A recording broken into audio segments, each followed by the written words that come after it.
In this lesson and the following two lessons, we're going to look at the actions you need to carry out for operating and monitoring the AFS during a typical flight. This lesson covers cockpit preparation and takeoff. Initially, you will not be using the autopilot. The next two lessons continue with climb, cruise, descent, approach, and landing. Of course, normally you would be using the FMS as well as the AFS. However, the FMS procedures are covered in the FMS chapter.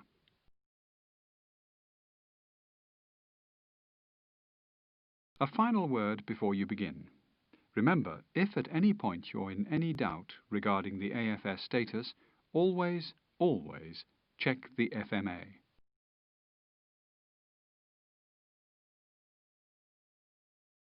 Let's begin your cockpit preparation. Your first action is to power up the FCCs so that the APFD system can be activated. You should normally do this before engine start.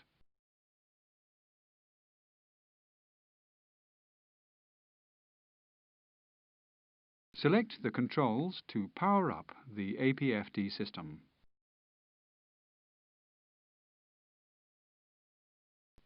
Setting the pitch trim levers to on energizes the FCU. The FCU display windows show the current aircraft parameters or defaulted values. Your cockpit preparation continues with engagement of the yaw damper function. Do this now. Now select the control to arm the ATS. With the PFDs on, you should set the FD-FPV switches to on to ensure the FMA annunciations and Flight Director command bars are displayed. Select the FD-FPV switch to on to display the FMA annunciations.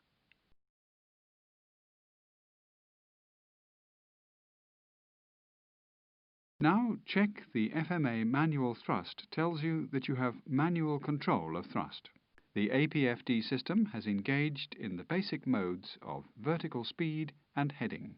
Column 5 is showing you that FD1 is engaged.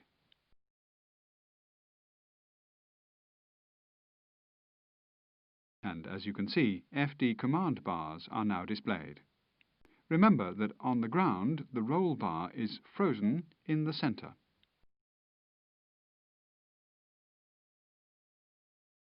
There is no further action required for the AFS until the FMS has been initialized. This should be done before pushback or engine start. The next step is to enter the takeoff speeds. V1 and VR are entered via the FMS CDU. This is covered in the FMS chapter. However, V2 is entered on the FCU. Your V2 speed is 145 knots. Select the control to enter this now.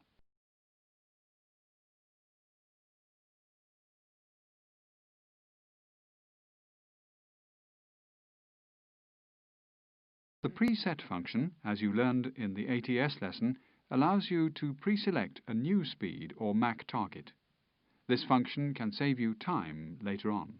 Typically, at this point in your cockpit preparation, you use the preset function to pre-select your initial climb speed. The preset function is activated by first pushing the speed Mach setting knob.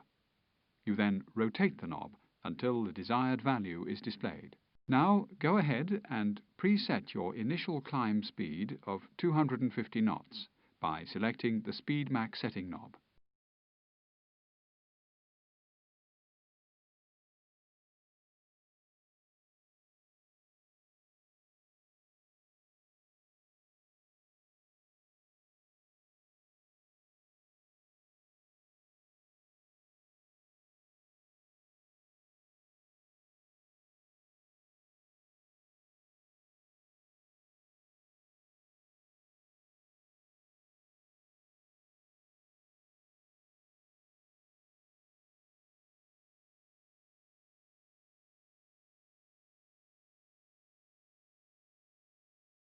You must ensure that preset is activated before pre-selecting the new speed.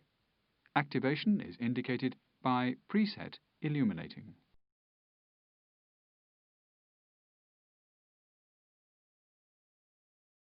After presetting the initial climb speed, you should enter the first cleared altitude. You do this by turning the knob until the required value is displayed.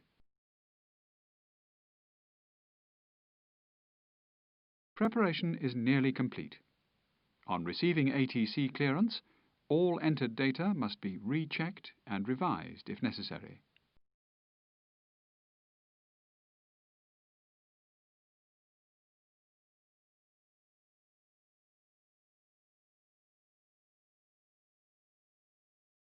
At this point, you should also check the TRP mode engagement status.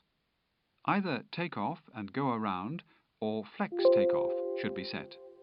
Flex takeoff is the normal mode for takeoff. When your aircraft is correctly aligned on the runway, you should synchronize the aircraft heading with the runway heading by pressing the heading selection knob.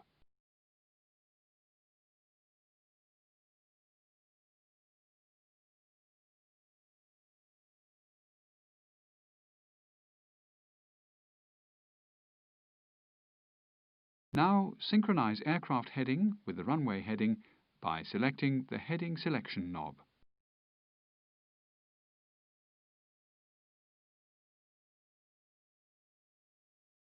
Now you need to select the heading select push button to engage heading select, ready for takeoff. Or you can pull the heading selection knob to engage heading select.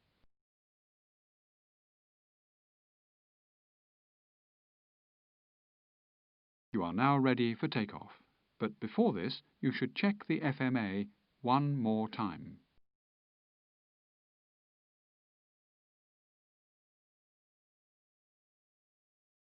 You're cleared for takeoff. Action on the go levers engages the auto thrust function.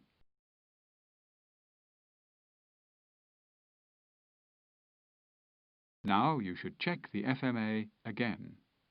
First, manual thrust is replaced by thrust, as the auto thrust function is activated by the go levers. Second, the takeoff longitudinal mode is SRS. Altitude is now armed, but not yet active. Heading select is the lateral mode. As soon as the ATS has set takeoff thrust, or at 100 knots at the latest, the ATS declutches and thrust mode disengages. As you can see from the FMA, thrust is now blue, indicating it is armed and not active.